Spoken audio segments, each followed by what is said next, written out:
Welcome back to our channel. So today we will be reading Disney's Aladdin, the Magic Carpet Ride.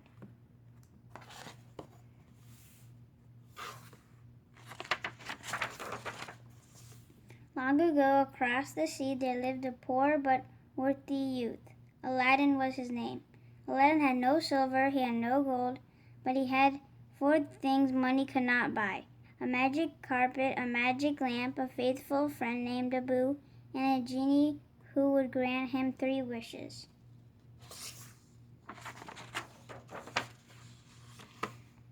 For his first wish, Aladdin asked to be turned into a prince.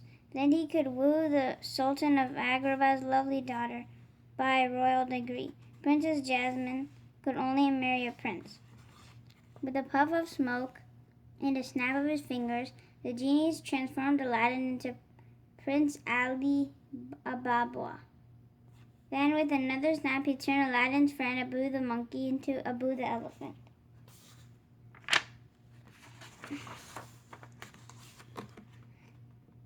That very day, a fantastic procession approached the Sultan's castle. There were slaves and servants too numerous to count: white Parisian monkeys, purple peacocks, golden camels, and lots more. Leading the parade were huge elephants, and riding atop the biggest of them all was none other than Prince Ali Ababa.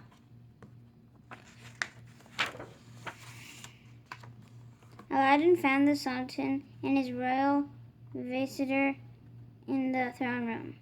"Your Majesty," Aladdin bowed to the Sultan, "I have come to seek your daughter's hand." "I am delighted to meet you," the Sultan replied. "This is my royal visitor, Jafar," he added. "He's delighted to meet you too." But Jafar appeared anything but delighted.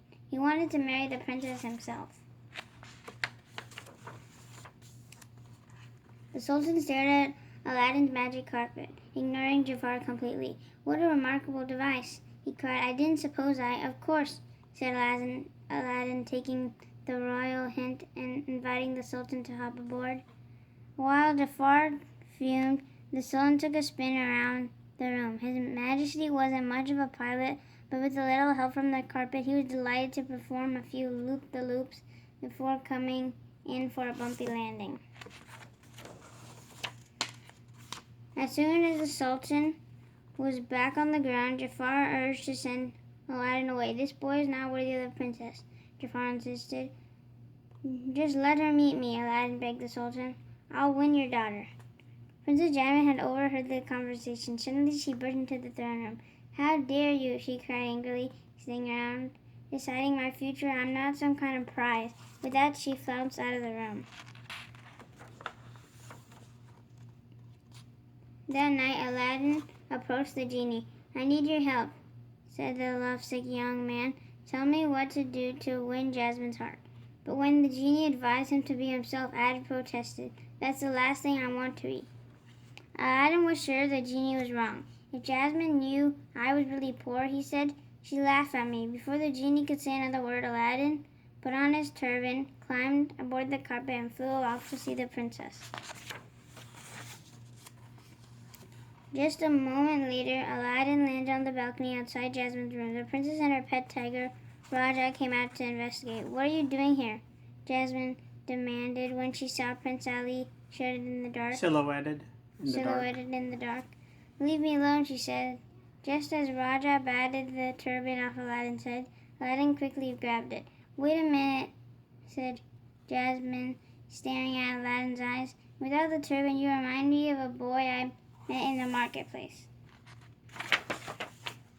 In fact, Prince Ali was that very boy. He had come to her aid in the marketplace one day when a street vendor did not know the princess' true identity, had accused her of stealing an apple.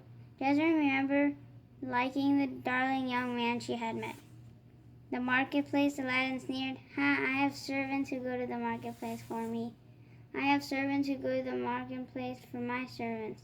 In spite of his princely airs, Jasmine was clearly not impressed. Defeated, Aladdin turned to go.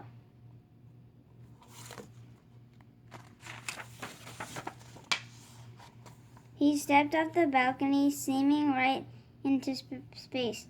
The princess gasped in amazement. She had never seen a magic carpet before. Aladdin took the opportunity to invite her for a ride, and to his delight, she accepted. Jasmine and Ali flew off the moonlight magic carpet ride. After hovering over the palace, they zoomed by the pyramids, then they swooped down upon a lush apple orchard. Ali plucked a ripe red apple from the tree and gave it to Jasmine.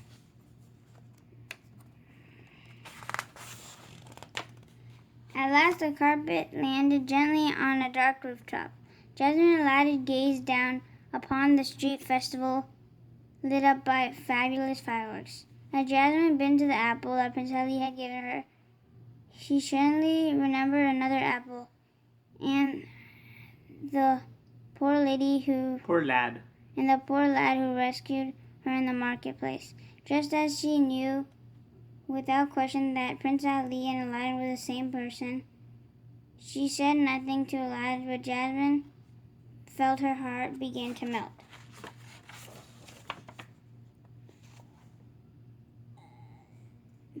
All too soon, the morning sun peeked over the horizon. Reluctantly, Aladdin took Jasmine back to the palace, but even as they kissed goodnight, he knew after someday, somehow, they would live happily ever after. The end. We hope you enjoyed Disney's Aladdin, the magic carpet ride. Hope everybody's safe, happy, and healthy out there. Stay tuned for more videos coming soon. Bye.